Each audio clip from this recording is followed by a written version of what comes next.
2018. We're here in Rockford, Illinois, Winnebago County. And this is Concord Commons. It's a public housing project. Well, it's represented as a public housing project in Rockford, Illinois. But it's not really. It's actually owned by a private owner who is the head Democrat in Rockford. Now, as you'll see, this complex is hundreds of units. Okay? These units go from all along here.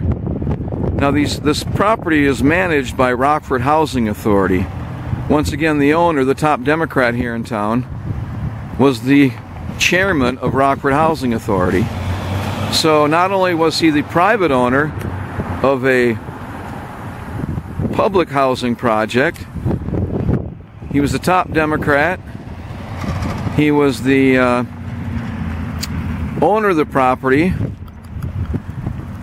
and he was the chairman of the company that managed it, which is Rockford Housing Authority.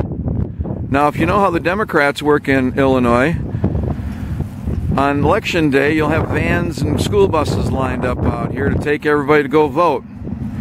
Because quite frankly, this is what's in store for the rest of America. Under the UN plan and the New World Order, the plans are to see there's a perfect example right there of what kind of people you got living here. This is what is planned for the rest of America. You've got just absolute desolation. Look at this landscape, all right? This is what America will look like if the New World Order gets their way. And as we've learned, today is February 3rd, as we learned yesterday, the FBI has been complicit with this group of criminals who's been running America for the past, at least since they killed John F. Kennedy. And they pretty much were running things before that. But since then, they've had absolute control of this country. So I've gotten wise to what's going on in America because in 1978, I was lured into a real estate deal in downtown Rockford by the owner of this property, the top Democrat in town. There'd been a murder at the property, and it had sat unable to sell it. It was on the market. They couldn't sell it. And so one of my church friends lured me and my brother into buying it. Well, we found out there was a murder there the year before we bought it, and it looked like that this guy, the top Democrat that owns this property, he was a top attorney in town too, and an alderman with the city of Rockford. His son is currently the city attorney for the city of Rockford. The guy that owned this property, the top Democrat, was also the campaign manager for the next three mayors. McNamara, John McNamara, 1981 to 1989. Box from 1989 to 1997. And then Doug Scott after that until 2005. So, Tom Meyer was the top Democrat here in town. He lured me into a real estate scam downtown for some clients who owned a property where there had been a murder. And it looks like the murder was probably committed by one of the owners of the property.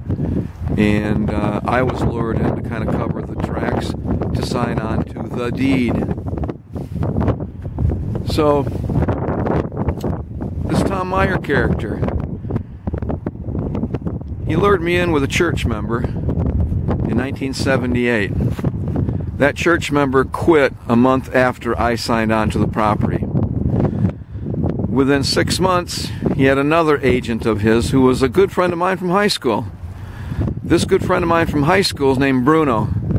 His dad worked for Rockford Housing Authority, for Tom Meyer. This Doug Bruno sent me a letter and promised to take care of the property while I was on my Mormon mission, if I just made him my partner. So I made him my partner, and a couple months later the city of Rockford condemned my property for no reason after we'd spent about $15,000 on improvements in plumbing and electrical.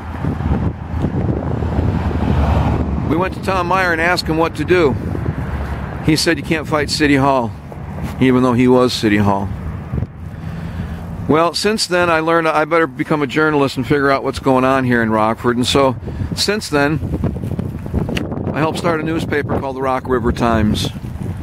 And in 25 years, actually in 1996, worked as a journalist for 25 years. In 1996, we discovered that the cocaine from Little Rock, Arkansas, in the murder of the two boys on the tracks, which the Wall Street Journal called the most famous murder mystery in America, was coming to Rockford, Illinois. The cocaine courier that witnessed the murder of Kevin Ives and Don Henry in Saline County, where the country road met the railroad tracks, they stumbled on the CIA cocaine drops. And the guys that were picking up the cocaine were the Saline County prosecutor, allegedly, and two Arkansas state troopers, according to the courier who drove the cocaine to Rockford, Illinois. That murder mystery has never been solved yet. And in that time, I've been targeted by these people, by this cartel, by Tom Meyer, by the top Democrats.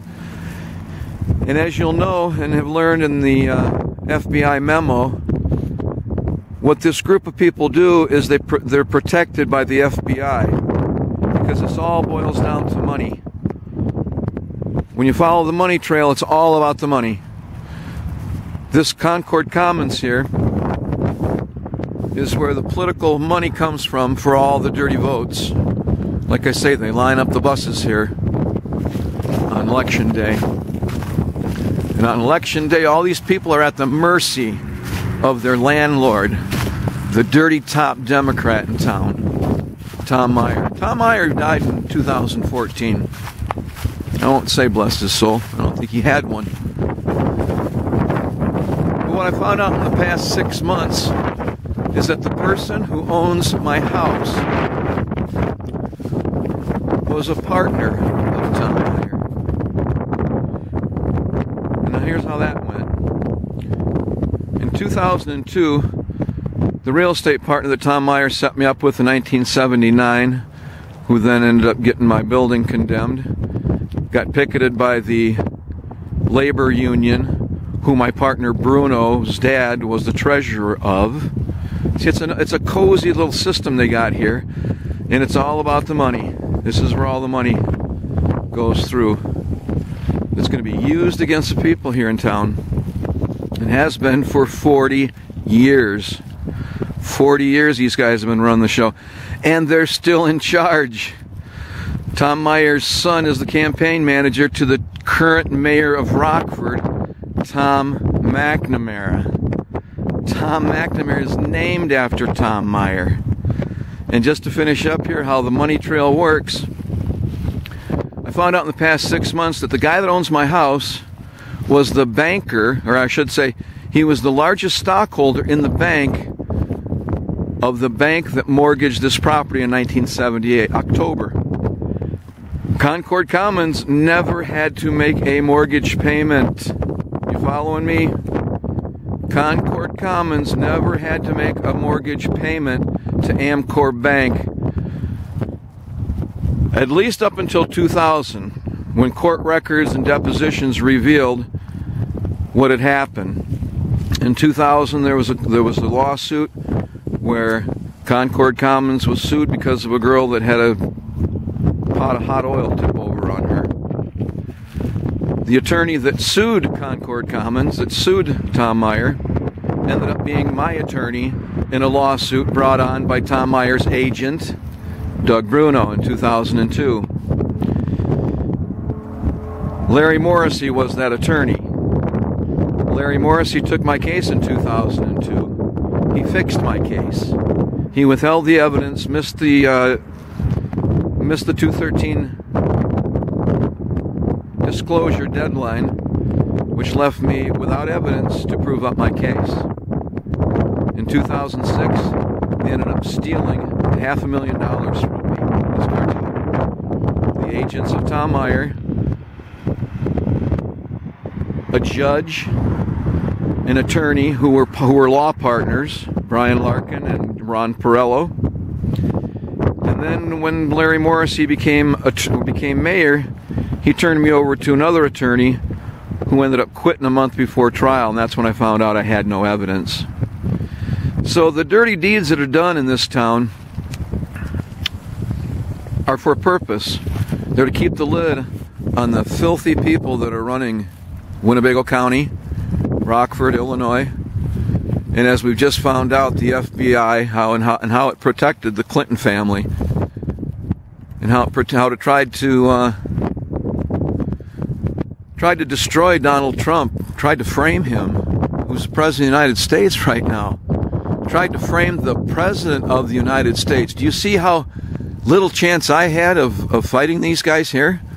I had very little chance of fighting them here, because they have absolute control. In fact, in 2002, when I was sued by Doug Bruno, an agent of Tom Meyer, I went to the FBI because at that point I knew I was being defrauded. Okay, I'd only been paid back the $50,000 of the properties that we owned. We owned 3 properties together, and they made $750,000 in 25 years.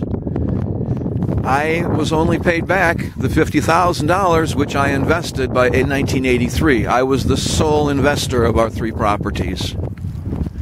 So that's why they took me to court in 2002 and ended up stealing all the profit from the 25 years which I was trying to recover in my counterclaim from Larry Morrissey that he filed. And when Larry Morrissey filed my counterclaim, he did a great job, except then he did a secret thing on me. He filed another one secretively, which took off the jury demand and changed everything so that I didn't get the jury that I asked for. So when his people then asked me later, after the whole thing was over, they ended up stealing 2 of my properties, ended up stealing $500,000 from me. Larry Morrissey's assistant calls me for his father and tells me, "Hey, we want the rest of your property, man." That happened about 3 or 4 times until finally I told them, "I no longer wish to participate in your fraud." And I never got another call back. So there are ways out of this.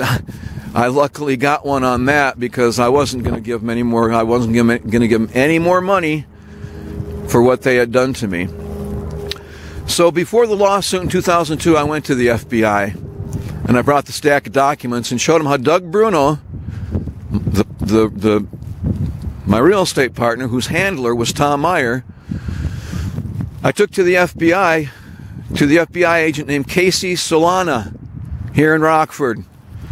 Took a stack of documents from the bank, and I told him that the banker at Bank 1, Richard Bastian III, had taken my name off the account, taken my name off the checking account. That's how they were able to steal my money. From 1992 to 2000, they had taken my name off all the records of the partnership account, of our real estate partnership. Went to the FBI, sat in front of Casey Solana. I thought, oh, this can be a good meeting. My old scoutmaster was an FBI agent. I grew up Mormon, and this seems like a long way from Salt Lake City, but trust me, it connects. Because the guy, the banker, who was the largest stockholder in Amcore Bank, Amcore Bank loaned the money for Tom Meyer, never had to make a payment. The largest stockholder was my Mormon bishop, who later became a stake president in the Mormon Church and a general authority in the Mormon Church. His father is in line to be the president and prophet of the Mormon Church.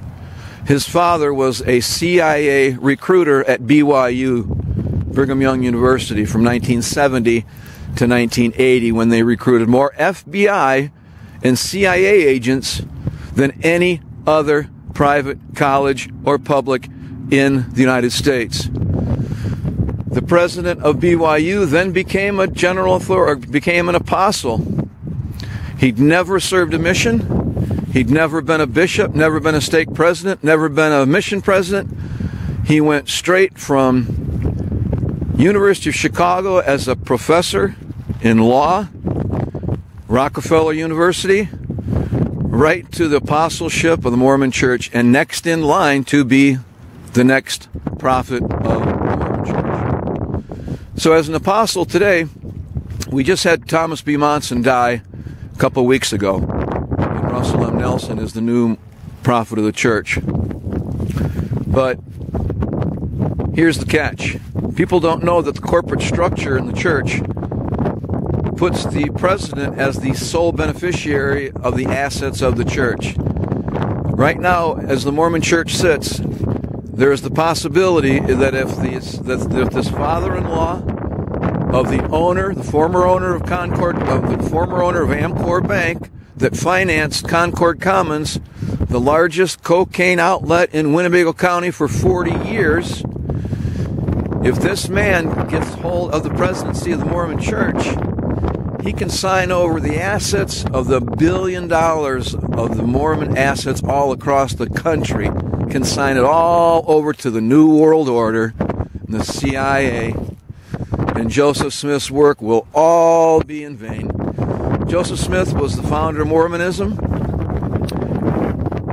He translated a book called the Book of Mormon. That Book of Mormon has one message, which is the most predominant theme of the whole book, which is satanic secret combinations or conspiracies in the last days would attempt to take over America and the world, and they would do it through theft, deception, and what the Book of Mormon calls Gadianton robbers. These thieves and Satanists that Joseph Smith identified in 1830, right, or should say 1829, when the book was first finished.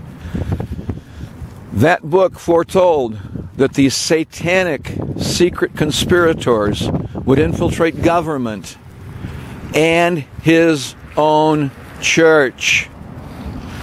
I have been targeted by the son-in-law of the next in line for the head of the Mormon church, who I believe is there to destroy the good people, the good Christians of the Mormon church. And I say this is a long way from Salt Lake City, but not that far from the history of the church, because the founder of Winnebago County was Stephen Mack. Stephen Mack was Joseph Smith's uncle. Joseph Smith's mother was Lucy Mack Smith. Her brother was Stephen Mack. Stephen Mack was a fur trader in the early 1800s, came here and founded Macktown, which is up by Rockton, Illinois. He married an Indian princess named Hananiga, who the high school in Rockton, Illinois is currently named after. So I've been targeted for 40 years because at 12 years old, I was introduced to another apostle named Ezra Taft Benson at the Chicago Steakhouse at Wilmette, Illinois. When I was 12 years old, he told me to read a book called None Dare Call It Conspiracy. And he told me about these secret combinations that were going to take over the church and the government of the United States and the world if people let them. So I'm here to show you that for 40 years I've been fighting these bastards, and I need some help. I need some help because they're a little bit above my pay grade. Although I did start a newspaper and fought them as long as I could, they're getting the upper hand on me right now. And as we know, with yesterday and the FBI secret memo, the secret memo that's been released, the congressional analysis of how the FBI has been converting justice for the past, well, at least the past 2 or 3 years. But I can guarantee you, since my visit from the FBI in 2002, when I showed them the evidence, and he looked me in the eye, and he says there will not be an investigation.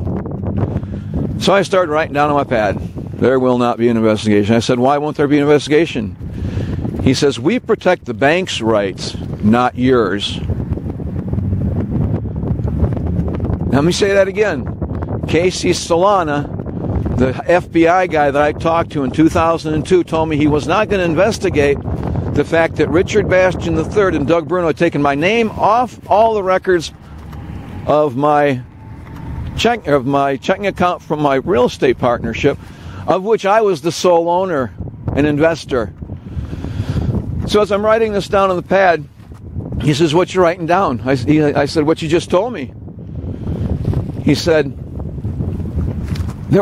he said, "If I ever see that in writing, I'm not going to be very happy." So not only would there not be an investigation to protect the criminals here involved in stealing $500,000 from me and 2 of my properties, but he protects the bank's rights to steal from me. He told me he protects the bank's rights, not mine. And if I ever put it in writing, he wouldn't be very happy. Well, sorry, Casey, to make you unhappy today, but that's just the way it goes. Because you guys are exposed now, and it's time that the rest of America finds out why everything's been going to hell for as long as it has. And somehow, my own Mormon church, Deseret News, the spokesperson for the Mormon Church, told everybody to vote for Hillary Clinton in this past election. So if you ask me, there's been an infiltration in the church, because if I, a lone man, can find out what's going on, I'm sure the CIA would know that they're trafficking cocaine and have been for the past 40 years. And as we know, the higher-ups in the Mormon Church are very well connected to the CIA, at least the bad ones. And it's about time that everybody learn what's going on. So one more point. That son-in-law of next in line to be Mormon president and prophet, he's the owner of my property now, because these Mormon friends of mine stepped in to help me when the church, or I should say when the deep state stole $500,000 from me in court from 2002 to 2006. My church friends stepped in to help me out. The owner of the bank, son-in-law of the next prophet, could have loaned me the mortgage right there, but instead he had his company buy it in secret, and his team buy the property, and promised to sell it back to me if I just bought 6 of their properties. See, as a banker, you get foreclosed properties, and then his company ends up buying all these foreclosed properties from the crack and cocaine problems and heroin in Rockford. It's causing all the real estate taxes to go sky high, crime to go sky high, and for Rockford, Illinois to be the most dangerous city in America. So right now, instead of selling my property back to me, a brownstone fourplex in downtown Rockford. Oh yeah, Tom Meyer was the head of the downtown Bullseye Committee with Richard Bastian III at Bank One also. So one of the reasons I got really well targeted was because my property was downtown, and they knew at any time they could come in and do whatever they want to violate my rights in some way with the building department and shut me down.